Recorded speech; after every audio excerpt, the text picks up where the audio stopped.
Carnatic singers Carnatic வித்வான்கள்லாம் இதை பார்த்து வந்து தலைவலியில் என்னடா ஆச்சுன்னு சொல்லி மண்டை வெடிச்சு சாகணும். அப்படி ஒரு சாங் கம்போஸ் பண்ணோம் சார் அப்படின்னோடனே சரி இசைக்கு இப்படி ஒரு சோதனை, இசைக்கு ஒரு சோதனை, மண்டை வெடிச்சு சாகணும். உண்மையிலதான் இது கர்நாடிக் படிச்சவன் இதை கேட்டா அவன் வந்து கொலவரியில வந்து என்ன வந்து கொன்றும். அப்படி ஒரு சாங் கம்போஸ் பண்ணணும். ஆனா விஜய் சினிமாவில் கூட அப்படி ஒரு டைமிங் கிடைக்காது.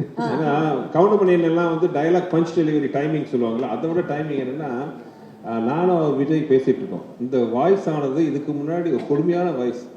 இதுக்கு முன்னாடி யாரும் இந்த வாய்ஸை கேட்டிருக்க கூடாது.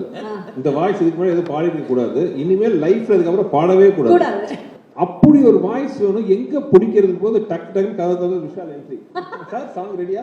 ஆனா அந்த வீடியோலயே அது இருக்கும்ல சார். ஆமா, ஆனா என்னன்னா ஒரே அட் டைம் நானும் விஜய் ஒருத்தன் பார்த்துட்டோம். 2 பேர் மைண்ட் ஸ்ட்ரைக் ஆச்சு, வாய்ஸ் கிடைச்சிருச்சு. ரொம்ப சிறப்பா இருந்துச்சு அவரோட என்ட்ரியும் அவர் பாடினதும். சிங்கிள் டேக் ஆர்டிஸ்ட் கேள்விப்பட்டிருக்கீங்களா? அதே மாதிரி சிங்கிள் டேக்ல பாடுற சிங்கர். ஆமா, என்ன சொதப்புன்னு முடிவு பண்ணிட்டோம். ஒருவேளை செகண்ட் டேக் போகும்போது நம்ம பெர்ஃபெக்ட்டா பாட்டா ஓகே பெர்ஃபெக்ட்டா பாட்டா தப்பா இருக்கு இல்லையா?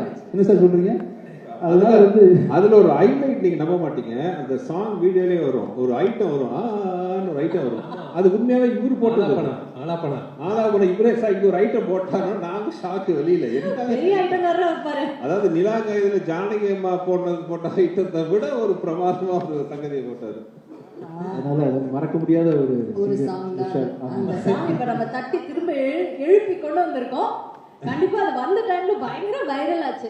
அப்போ உங்களுக்கு பயங்கரமான என்ன சொல்றது கால்ஸ் எல்லாம் வந்திருக்குமே உங்க ஃப்ரெண்ட்ஸ் கிட்ட இருந்தெல்லாம். யாராவது உங்களை பயங்கர ஏதாவது நீங்க ஒண்ணு எதிர்பார்த்தீங்கல்ல, இந்த பாட்டு வந்தோடனே எல்லாரும் டென்ஷன் ஆகணும், அப்படி டென்ஷன் ஆகி உங்களை திட்டினது யாராவது ஞாபகம் இருக்கா உங்களுக்கு? இல்ல எங்க வீட்லயே வந்து எதுக்கு இந்த விஷப்பரிச்சு பண்ற அப்படின்னு கேட்டாங்க. மை டியர் லவ்வர் அப்படின்னு பாடும்போது இந்த பாட்டுக்கு நீங்க தான் சார் லிரிக் ஆக்சுவலா விஜய். ஆனா இன்னொரு இதுல ஒரு விஷயம் சொல்ற ரகசியம், இந்த பாட்டெல்லாம் பாடி உண்மையாவே நாங்களும் எதிர்பார்க்க ரொம்ப நல்லா வந்துருச்சு. அப்போ வைரல் ஆயிடுச்சு. ஆனா அதுல என்ன ஒரு விசேஷம்னா விஷயம் தன்னை உண்மையாவே சீரியஸா பாடகர் நினைச்சுக்கிட்டாரு.